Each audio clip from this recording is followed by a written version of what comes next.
This episode is brought to you by Dime Media. Love supporting local, but looking to save? I've got the solution.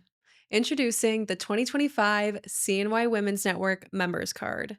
This is your passport to exclusive year-round savings at over 35 amazing women-owned businesses across Central New York. Whether you're grabbing coffee, booking a spa day, or shopping a local boutique, using your members card means more than just discounts. You're empowering women, strengthening small businesses, and building a thriving community one purchase at a time. Want to see all the offers and partner spots? Head to cnywomensnetwork.com/members-card or click the link in our bio. And here's the best part. Join the collective by CNY Women's Network and you'll get your members card free with your annual membership. More details at cnywomensnetwork.com/membership.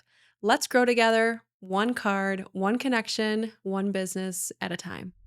Welcome back to Cultivate CNY. I'm your host, Alex Canavan, and today's guest has helped shape one of the biggest turning points in Central New York's history. As Onondaga County Executive, Ryan McMahon has led the charge in transforming the White Pine site into what is now the future home of Micron, one of the largest semiconductor investments in U.S. history. Beyond the politics and the headlines, Ryan is a Syracuse native who started his public service journey at just 25 years old. He's a leader who's had to navigate criticism, risk, and pressure while staying focused on what's best for our region. Today, we're getting a closer look at the man behind the mission, his leadership philosophy, his challenges, and his vision for the future of Central New York. So, without further ado, let's get into it.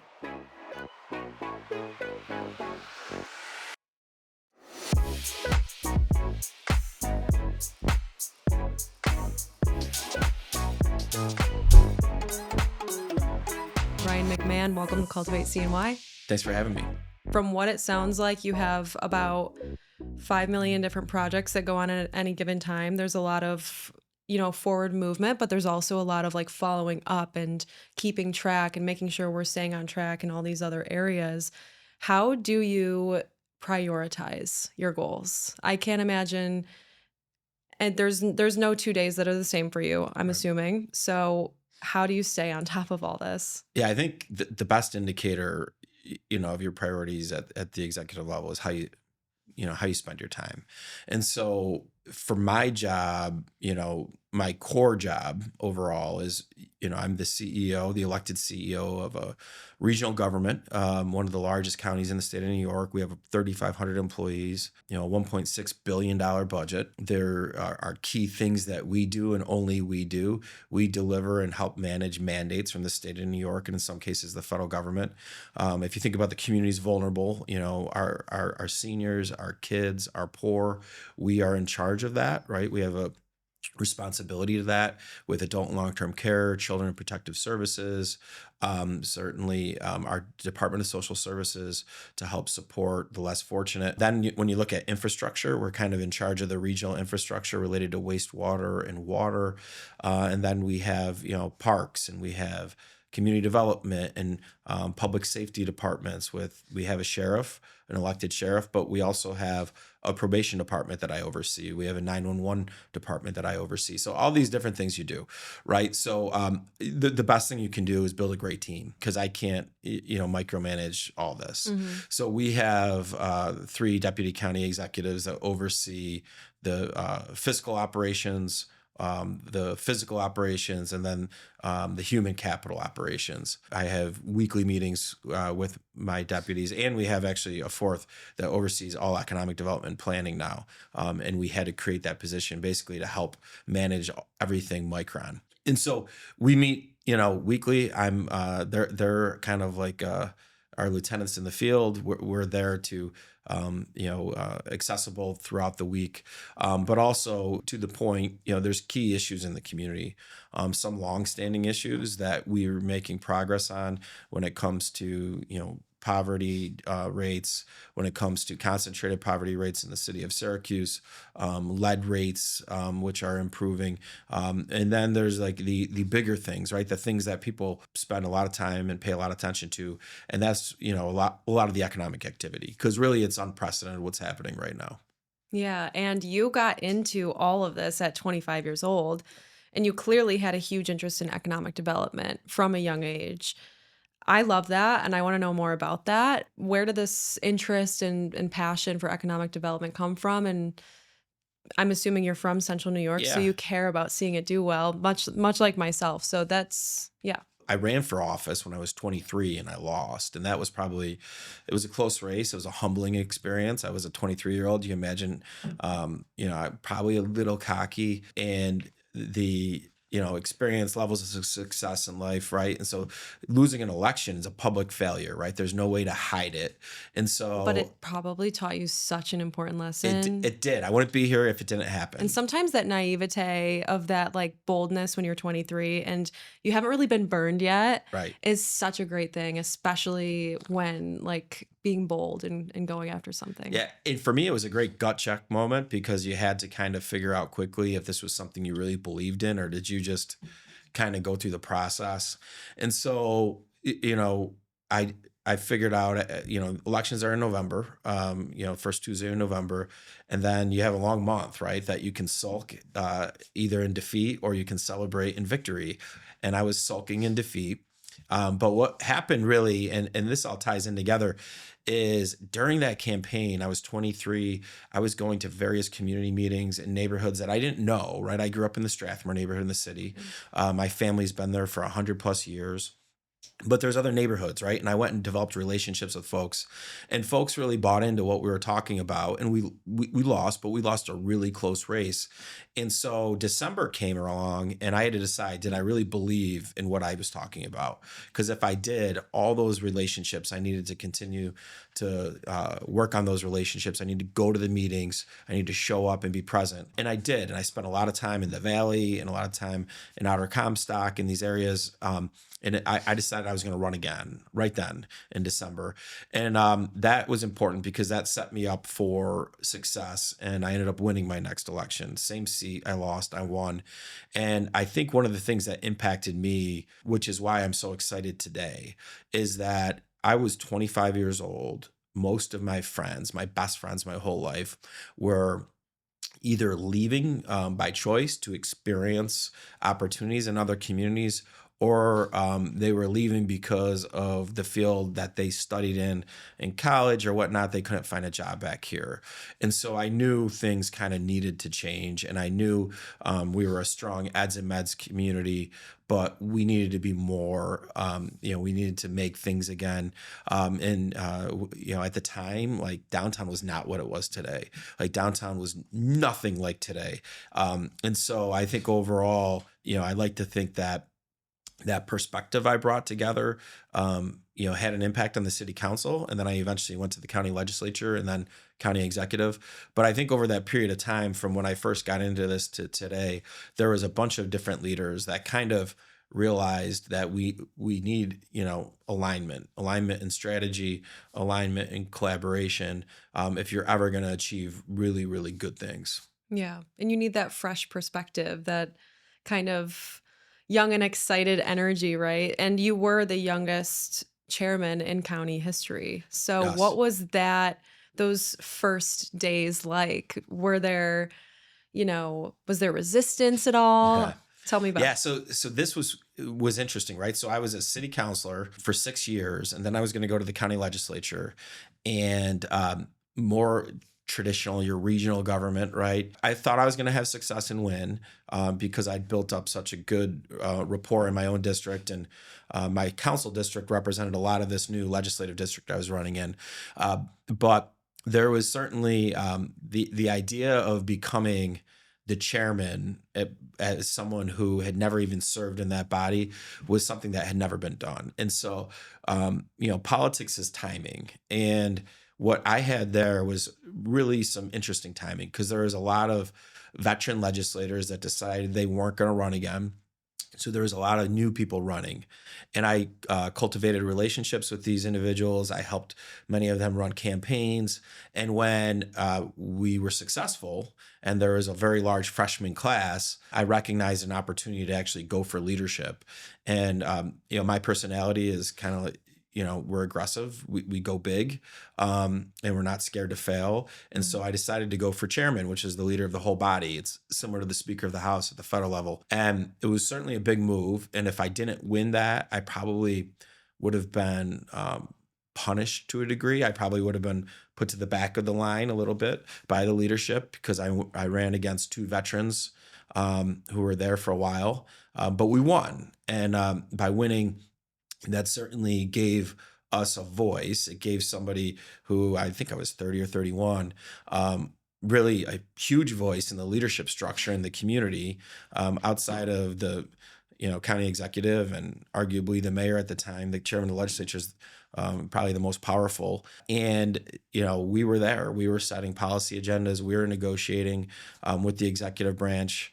Certainly, we were involved in every key decision that was being made, and so that was good. That was good for our generation to have a voice at the table. And coming from the city too. I got to bring more of a metropolitan view into it, and it was a lot less urban suburban. And that's what it used to be over there. It used to be a lot about suburban versus urban. And I was kind of a bridge to that. I represented a district that had suburban and urban interests. I came from the city of Syracuse, but most of my colleagues were from the suburbs.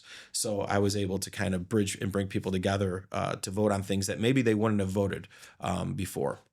To be the first one to do this, essentially, what do you think got you to, winning that? I'm assuming a huge amount of enthusiasm because Yeah. I'm just imagining who you were then, and you were just ready to do the work. But Yeah. what are some of the other characteristics you think that it took to win? One is coalition building, right? And all these things, when you're in a leadership role in general, building coalitions is very smart, and understanding that also, putting forward goals. Politics is kind of a team sport to a degree, and then, reaching across the aisles where you want to get and bring everybody together. But in general, when your political team's in charge, if you don't have goals that you set forward to accomplish, you're probably not going to be rewarded by the voters, right? And so I think I put out a clear vision of what some goals were. I built the right coalitions from an organizational standpoint. I was able to do some things historically that others weren't. Very good raising money and doing different things. So I think these are all things that we're able to put together to make the case why, essentially 7 or 8 different colleagues of mine would take a risk and literally put someone in charge of the legislative body that had never even served for a minute. And so that was a big risk. And I think overall, I think it fared well. If you fast forwarded, 7 years later, I would have been the chairman and I was reelected and reelected. But then eventually my peers in a bipartisan vote actually appointed me to fill the remainder of Joni Mahoney's term for a year.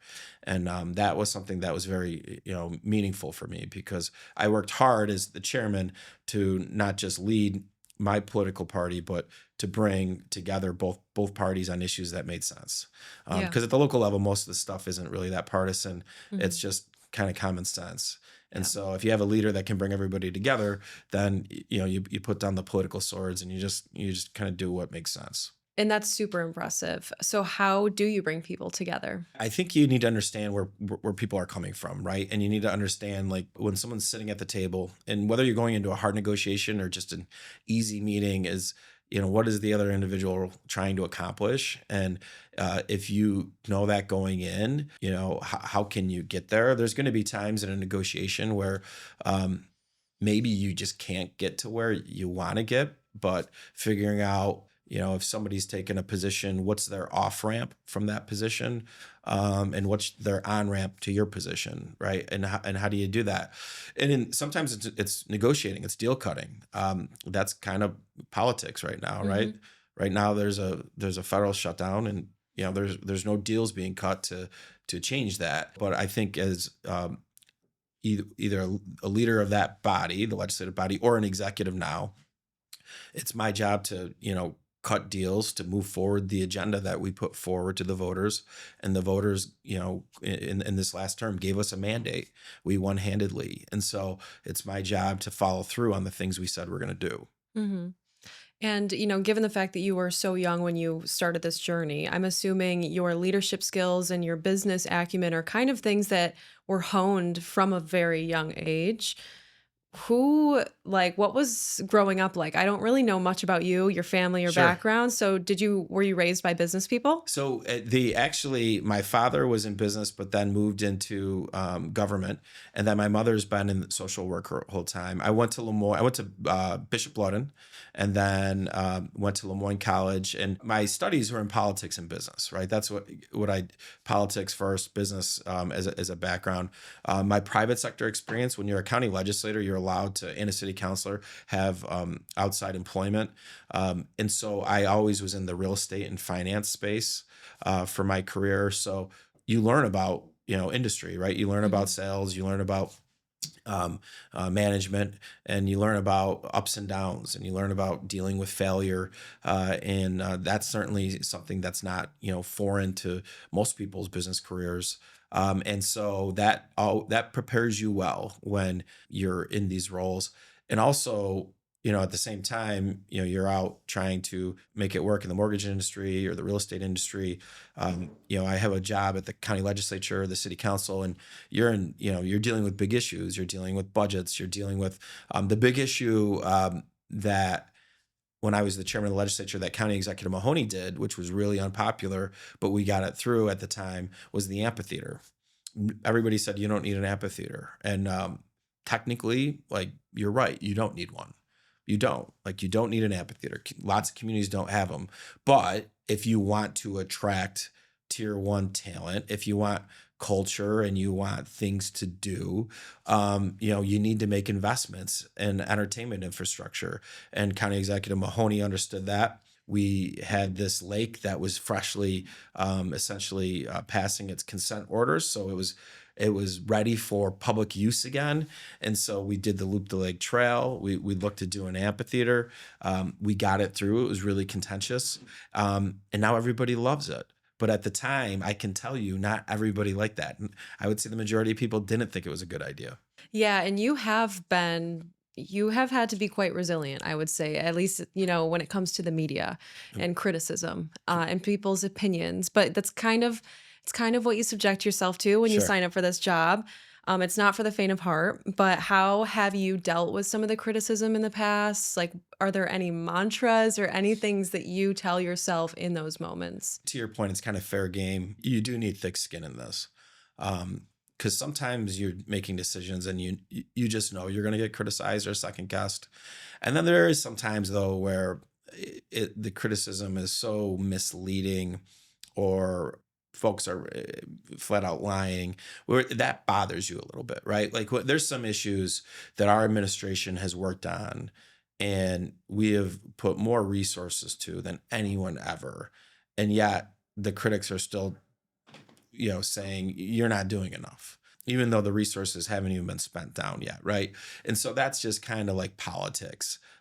Then there's, implementing this bold vision we had coming out of the pandemic, where we were going to create a mega site to attract high tech manufacturing, which we're doing, right, with Micron. We were going to go do broadband. We were going to go and invest in our entertainment infrastructure, the aquarium project, right? A lot of people said, you don't need an aquarium, right? Technically, do you need one? No, you don't.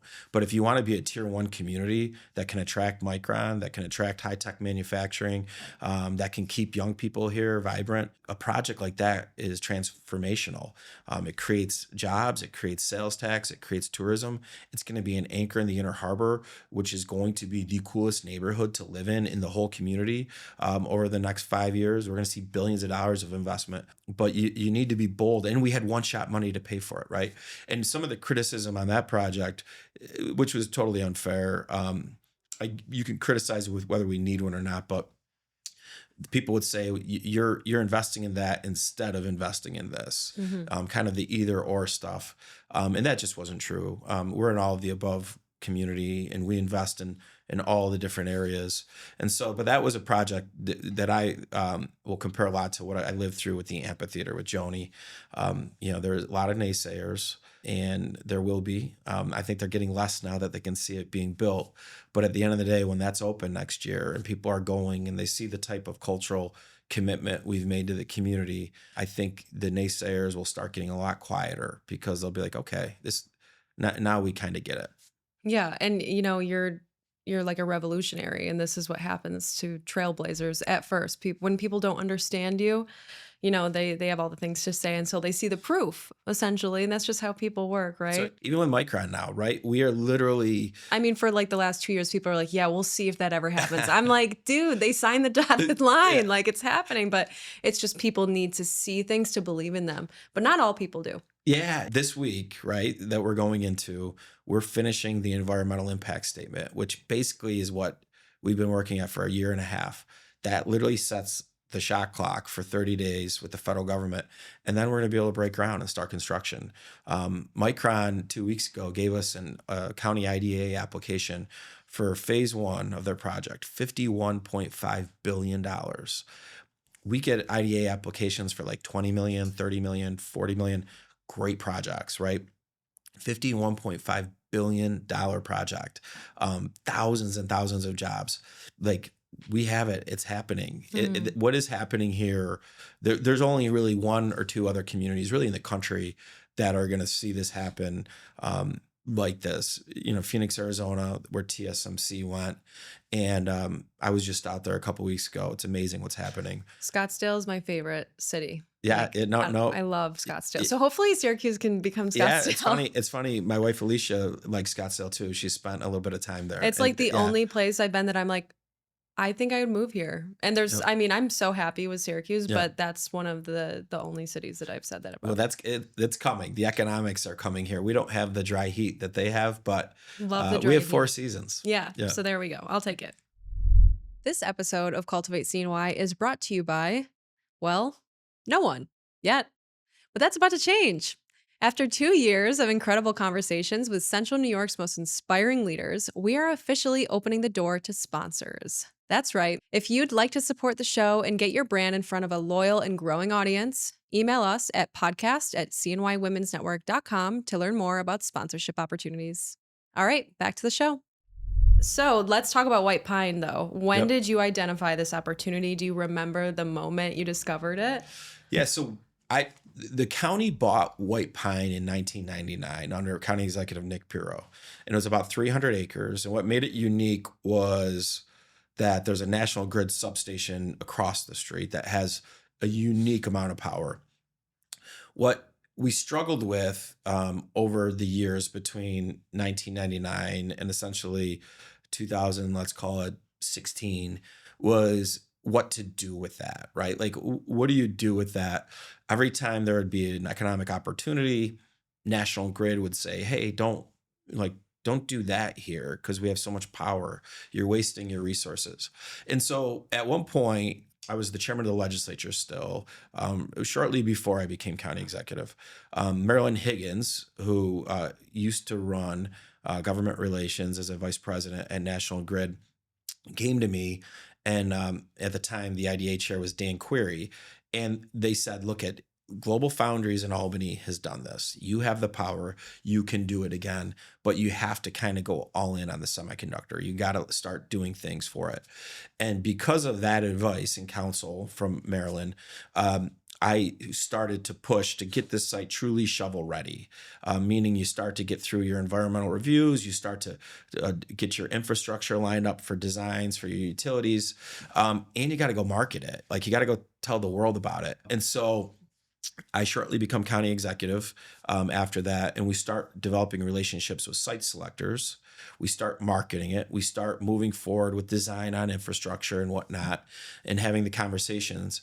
And then in 2019, the state of New York called, and they said, "We have a company that would like to come, and we'd like you to talk to them." How long was that little in between period of preparation and marketing? I'd say about 18 months. Okay. And so this company comes, and all these projects have code names, right? Hmm. You don't know who the companies are, sometimes maybe for a long period of time. And so we know it's a code name. They show up, we know it's an Asian company. They come to Syracuse, and the executives give me their business cards, and it is TSMC. So the Arizona project that's there today, this is that project. It's Hmm. TSMC. And basically, we go through our pitch. We talk about our strengths. It's good practice, right? I'm giving a pretty important presentation to some really serious, successful people, and Then all of a sudden, we're going to wait. They're going through their process, right? They'll get back to us.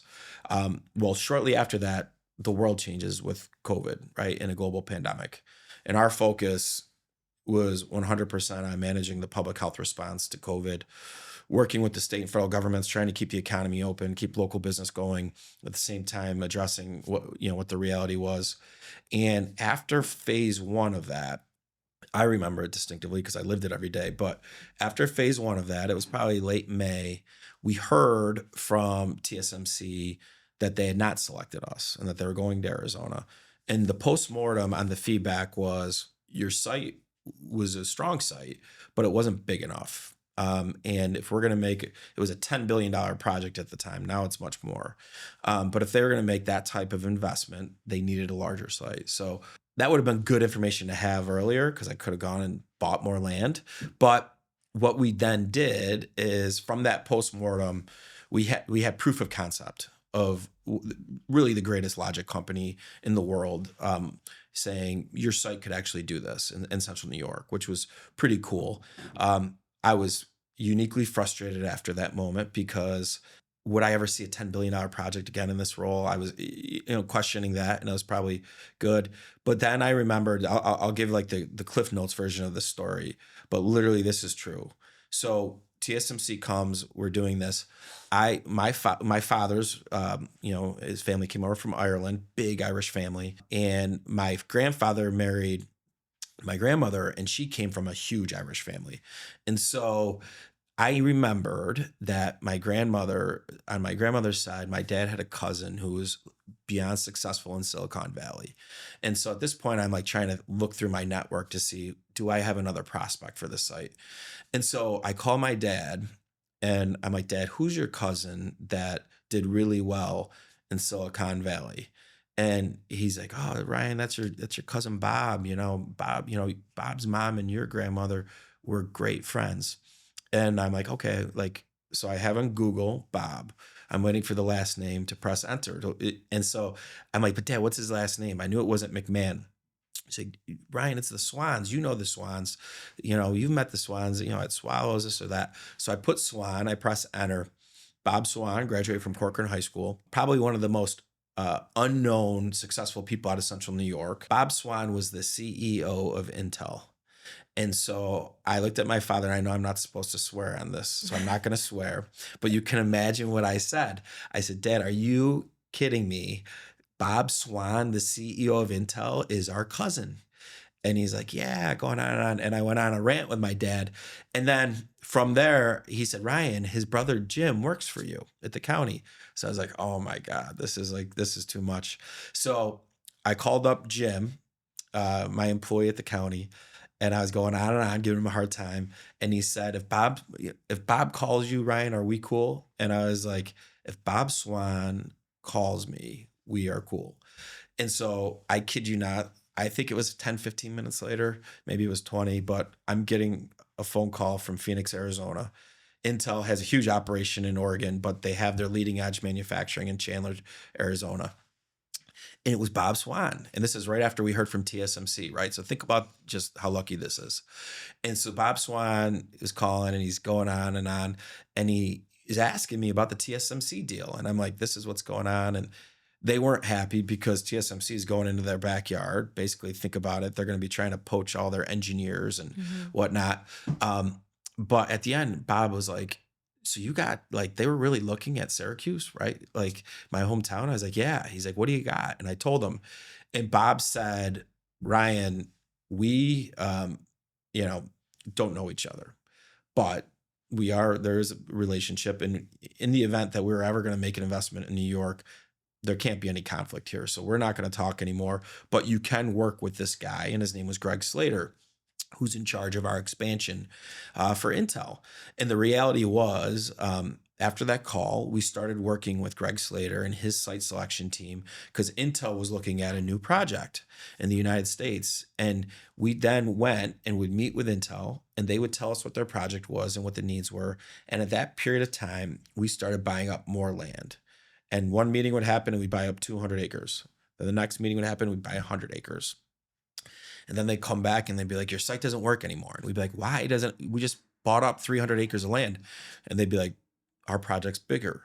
So eventually we had to buy up about 1,200 acres of land. But in that process, we ran into a neighborhood. And so one of the crazy things is we had to go and we had to negotiate essentially sales with 40 homeowners. And think about how hard that is. You're all Mm. neighbors, you've known each other for a long time. Many people were related. I'd cut a deal with you for 400 grand on your house, but it's not my job to give everybody the same. It's my job to cut the best deal for the taxpayer. I cut a deal with your neighbor for 375. Your neighbor at a barbecue here's what you got, and then they're calling me back saying they won't close if I don't give them 400, right? So this went on for a long time. This was unbelievably challenging. And so eventually we got everything under site control, and we're talking to Intel. And then this is before the whole chips and science momentum happened. So chips and science then starts at the federal level, the federal program to help offset the cost of building in Asia compared to the US. And then, we're seeing more companies, right? We started to see 3 or 4 other companies because what we had built was unique. We now truly had what's called a mega site, over 1,000 acres that can produce water, power, and wastewater. And there's only so many sites in North America. So Intel, we really built this out for Intel. Bob Swan transitioned out as CEO. Pat Gelsinger became the CEO. Pat Gelsinger was from Ohio. Um, I think he wanted to be in Ohio. And at the time, we had Andrew Cuomo was our governor. Andrew Cuomo had to resign. Things didn't work out that well. It left a stain on New York at the time. So Intel started kind of putting us in a number 2 position. They started to really go into an Ohio site by Columbus, where they eventually made a decision to go. But because of what we built and because of this new momentum to repatriate manufacturing, we had other deals. And one of those deals was Micron. And eventually, we went through about a year selection process with Micron. The White Pine Business Park unequivocally was the reason they were looking in New York State. There was nothing else that New York State could offer but this. But the selection success really, it came down to 3 things. One, the site and its unique capability. 2, you have to sell the community. And this is where the community should be really proud, because we had to figure out how you tell one of the greatest companies in the world to make their biggest investment in their company's history here. And the way you have to do it is, how do you get to recruit talent, retain talent, and develop talent? And so the developing talent, we thought we had a pretty good way to do that with all the higher education power we have, from Syracuse to Lemoyne to OCC to the SUNY system.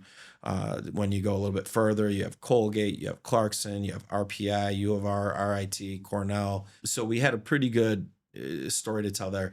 But the retention and the recruiting is a little different, right? You got to think about an employee live, work, and play. And as as someone in your role, you can understand that, we're competing for you to stay here or to come here. And, that's a little harder. And so what we really highlighted was the success of downtown that we had. We highlighted the vibrancy of the hill, the cleanup of Onondaga Lake. We highlighted some of the community investments we made, including an aquarium. All these things, I think, helped us compete. And then the third piece of that is the business deal. And that's where people should understand that even though the company is very successful and the company certain years will make a lot of money, we're still competing with other states. And if you're not more cost effective, or at least on par with the other states, you're not going to win. And so we had to be more cost effective than all the other local and regional governments. The state of New York had to be more cost competitive than other states like Arizona and Texas and North Carolina and Michigan. And then the federal government had to compete against Asia, right? It's got to be cost competitive to build these things here. So when you looked at it, we put all those pieces together collectively with our partners, from the local level to the state level to the federal level, and really a bipartisan site selection team that won the project. And now, White Pine helped get us there, and now White Pine is going to be the home of this really relevant manufacturing for the next 50 to 100 years. Yeah, which is absolutely life-changing for Central New York. I mean, it sounds like every no led you to a bigger yes, right? What are some of the lessons that this huge journey has taught you just about life in general? I think overall, you really, if you have a plan, right, and you have a plan in your own life, you're going to have ups and downs. You're going to have failures. You're going to have people question it. I knew during this time that only myself and my team saw the whole chessboard, right? And we have all these pieces on the board that we're playing, and that the public overall couldn't, and nor did I have the time to explain every single move we're making to the public. But the certainly, the public's now seen how some of these moves have played out and why we've done what we've done in many areas. And so I think overall, once you have a plan, stick to it, and don't be scared to pivot when things aren't going the right way. There's pride in authorship. I think is something that's a little bit of a fault for individuals. I think sometimes if it's not going that way and you think if you just adjust a little bit, things can go better, pivot. It's okay to pivot as long as our intentions were good to begin with. Who cares? We're trying to get results and outcomes. So I think overall, understand you're going to get scrutinized. And in leadership, you do. Leadership's a lonely place. And oftentimes, you're stuck right here, and it's only you. And so, I think, be lucky that you are in a leadership role and you have that kind of uh, pressure on you, because that means you're doing something right to begin with. Yeah. And that means that you have a purpose to fulfill, right? Right. And that's actually perfect for my next question because I was going to say leadership, especially at your level, especially to be the youngest and the first to do it, right? And essentially, it can be incredibly isolating. So, like you said, you can live in your head a lot. How do you stay grounded? Are there certain things that you do just for yourself? Like this might seem a little off topic from all the business we've been talking, but I'm just curious, like, how do you stay grounded and peaceful and, just avoid burnout? Your core, right? Your core team, your family. For me, it's Alicia and the kids. They, they will keep you humble, right? So they will. Yeah. You may be in charge during the day, but you're not in charge there. You get brought back down to reality real quick. But I think to take care of yourself, I did not take care of myself physically for a period of time, and you wear the stress differently, right? And that's not good. Like, so figure out how you can take care of yourself and remain healthy, whether it's diet. I highly encourage exercise, figuring out what that is. Because for me, like, I basically had the same routine, and I feel ready to hit the day. Like, I'm excited to hit the day with my routine every day. And so I think that's something that if you're not healthy mentally and physically, and I think the exercise helps mentally, and I think mentally sometimes is even more important than physically.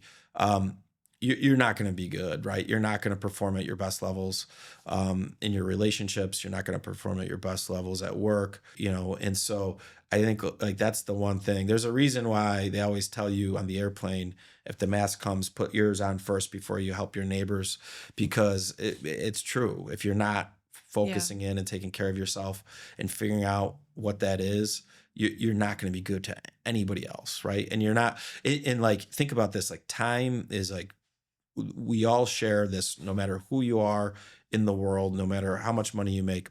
Our most incredible asset is time. That's the biggest asset we all have. So you want that time to be effective, and you want it to be efficient, and you want to do the most with the time so that you have more time to do what you want to do, right? And so I think overall, taking care of yourself is really important. And I figured out a way to do that for myself, and I feel like I'm better, and I feel like I'm getting better. Yeah. And I think, a lot of business owners and entrepreneurs and just people in general can definitely relate to that because, like, I feel like the first 2 to 3 years of starting a business, like, it's it's just a mad dash. And a lot of us let our health go Yeah. first because we're just doing so much for our clients, our family, everyone but ourselves. But then there's that in between where you're like, okay, something needs to change. How did your morning routine change when you decided I need to work smarter and not harder?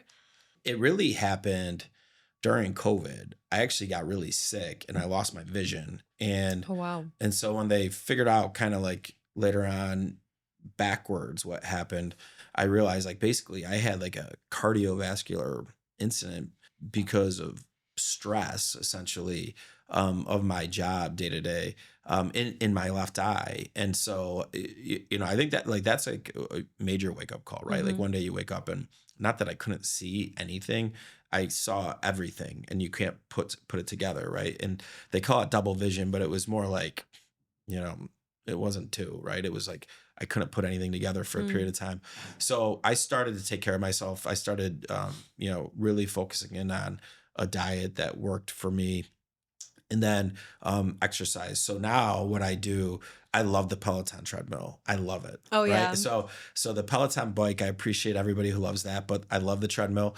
I have it at my house so I can control. I don't have time, like I don't have 2 hours in a day to go to a gym, Yeah. but I do have 20 minutes in the morning or 30 minutes in the morning if I really have a little bit of time, or 15 if I have zero time to go do that. And that helps me, right? It gets my heart going, makes me feel better throughout the day.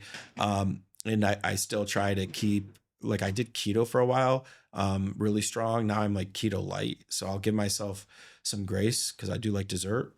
Mhm. But for most of my meals, they're protein based.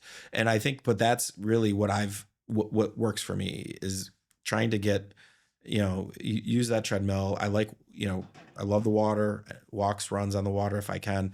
Those are all things that for me it works. But when I can't do that in the mornings, Peloton treadmill, and then watch my diet throughout the day. And I do like Celsius as We well. we Like like a yeah, so seltzer, we like an yeah, energy drink. It's yeah, okay, and you know what? It's all about moderation, that's right? right. Yeah, And just having boundaries around things, kind of reeling it in. One of my favorite things to tell myself is like, "All right, Alex, time to reel it in. yeah. Let's get back to basics here." And I would love to know like what are some of your favorite things to do in Central New York just for fun? Where are your favorite restaurants or resorts? Yeah, so I love Alicia and we love the water, so we love to boat. So in your options in Central New York are, we have so much water, right? So the Thousand Islands we love, Oneida Lake, we live right by there, Skinny Atlas Lake, right? You have a river system, Lake Ontario, all these different things you could do to be on the water. It's just amazing. I think a lot of people take that for granted that have been here. Most of the world does not have that. Certainly, from I'm a big sports fan right now. Like, it's football season, going into basketball season. So I really enjoy weekends watching Mm. sports. Wh- But Who's restaurants, your team? like, I got to be careful here, but Sorry. the Green Bay We Packers might are get a little too political yeah, the here. Green Bay Packers are my team, but I do cheer Okay. for, I want to see the Bills do well. I like to see the New York teams do well, just not at the expense of Green Bay. And I've been fortunate that when Green Bay's been in the Super Bowl, they've never been against a New York team. But maybe that will change this year. We'll see. But Syracuse, I'm a huge Syracuse fan. I've gotten to know, Coach Brown, and I've gotten to know Coach Autry, and Coach Griffin's a good friend of mine. So I'm really excited about the basketball team this year. And Coach Brown's done a great job. He's got a chessboard, right? Everybody's kind of questioning him. If Steve Angeli doesn't get hurt right now, we're probably 7-2, 8-1, and everybody's going to be, he's the greatest thing since sliced bread, right? The reality is he is great, and we'll be fine with football. And basketball is on the rise again too, so I'm pretty excited about that. But restaurants, I think we have great restaurants in Central New York. We really do. Um, there's still some I haven't been to, but I've always been. I love going to Prime, even though my guys transitioning out right now, one location. And you think of Francesco's, you think of York, you think of Possibilities, Kitty Hoynes, you think of all these great downtown restaurants. But there's some great ones outside, right on the river there. Baratos is a great Yeah. restaurant right on Oneida River that I go to quite a bit. So the Brewster, I love the Brewster. And so Yeah, there's that's all my these, yeah. favorite. And Skinny Atlas has like 3 or 4 great ones too. Yeah, Like, Casanova Lake yeah, is just so the Brewster's my favorite. But now we have, new things coming into the Inner Harbor too, like Peacock Bar and Peacock. Grill. So That's gonna be Peacock used to be in great. Cicero. I'm so excited Yeah. that it's coming to the Inner Harbor. Yeah. Yeah, I'm really excited to see the Inner Harbor Yep. become what it's going to be. I hang out over there now at Cafe Blue and I go to the gym over there, but I just like can't wait to see more things start to pop up and Yeah, if you get look at built. the Iron Pier, right, and you look, it's full. Yeah, Then you look at beautiful the mixed use apartments. space. Susan Cross that's moved her Mhm. her recruiting firm in their view is the aquarium project, It's right? just Yep. great pieces of real estate. Yeah, I told Susan, I'm like, this is a gem. yeah. You're lucky to have this space. That neighborhood will have hundreds and hundreds of units being built in the next year or two. There'll be another hotel on the way there. It's going to explode. That is going to be the coolest neighborhood to live in. You're going to have downtown, the Inner Harbor, obviously Franklin Square. It's going to be really fun to watch and see all these young professionals who are staying here because there's jobs here and opportunity, moving here because of Micron and their supply chain and all the other. We have, what's crazy is Micron eats up a lot of the oxygen in the room, but TTM Technologies is Mhm. finishing a $130 million expansion. On Semi is doing a $100 million investment in the old Next Gen facility in DeWitt. That's another semiconductor manufacturer. When you look at all these other companies that are expanding and Blue Force doing its second expansion out in DeWitt. And then you look at some of these traditional companies like Lockheed Martin and Saab and SRC, all doing amazing things. And there's other companies that started up here that are now what's called unicorn companies, over $1 billion valuation with density and hidden level.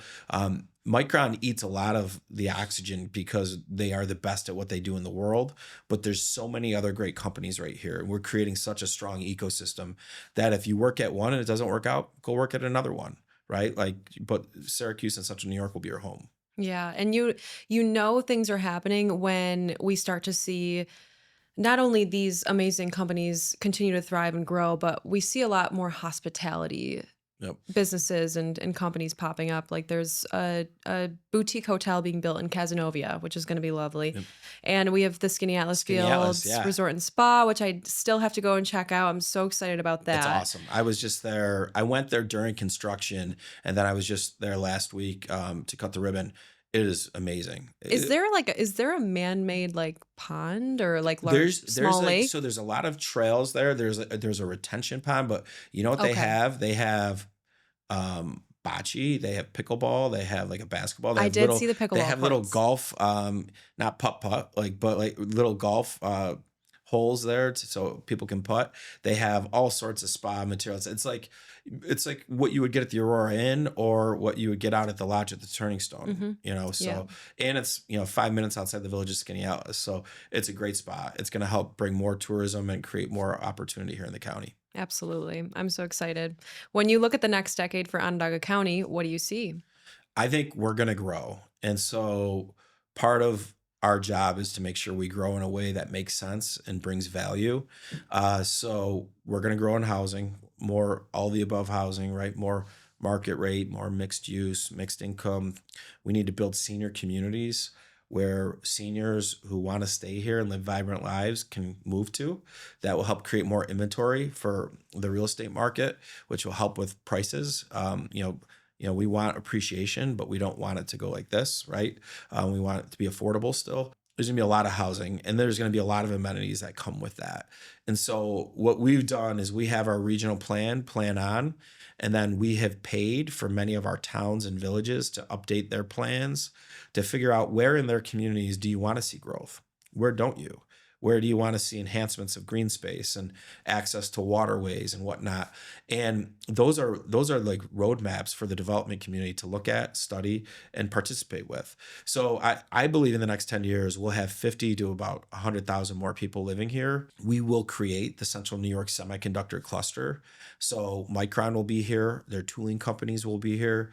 the gas and chemical companies that support the manufacturing, the material suppliers, and we will be relevant on a global stage for decades to come. And so I'm so bullish. Like this, like people, our teams have been working on this every day, really since we announced this in 2022, but it's about to happen. And like people should buckle up because the construction jobs alone on this project, we'll start out with about 1,000, which is unheard of. Then it'll go to 5,000, then 8,000. 26 is going to be wild. 27 is going to be wild. Then they're going to be making, chips in 29. So I think overall that this is going to explode. And your opportunity, I could never say this when I was 25 years old, when I was on the city council. If I walked into a school then and looked at a kid, I couldn't say to them, your future's here. And really have been honest. But I can walk into any school anywhere across Onondaga County or in central New York, and I can look at them and say, you will have a future here if you want it, because of the opportunities that we're going to have here for these kids. Yeah. And I love that. I love your mission. It really resonates with me and what I'm trying to build here as well. It's because I'm bullish on this region as well. So it's so exciting, and I can feel your excitement, and I cannot wait to see what 2026 holds, what that looks like, but also the next 5 years are going to be insane. So yes, buckle up, guys. That's right. Thank you so much, Ryan, for joining me. This was an absolute pleasure. Thanks, Alex. Appreciate it. Whether this is your first time tuning in or you've been listening since the beginning, I do not take it for granted. When I started this podcast, I honestly didn't know where it would go. I just knew that I wanted to have real conversations with people doing meaningful work right here in Central New York. 2 years in, this still feels like a dream, but I also know that we are just getting started. If you enjoy what we do here, please join the 32% of people who tune into the show regularly and follow us on this app. And here's my promise to you. I'll keep showing up with my whole heart. I'll keep inviting guests who inspire me and asking the questions that I know matter most to people like us. People building something right here in CNY. So thank you for being a part of this.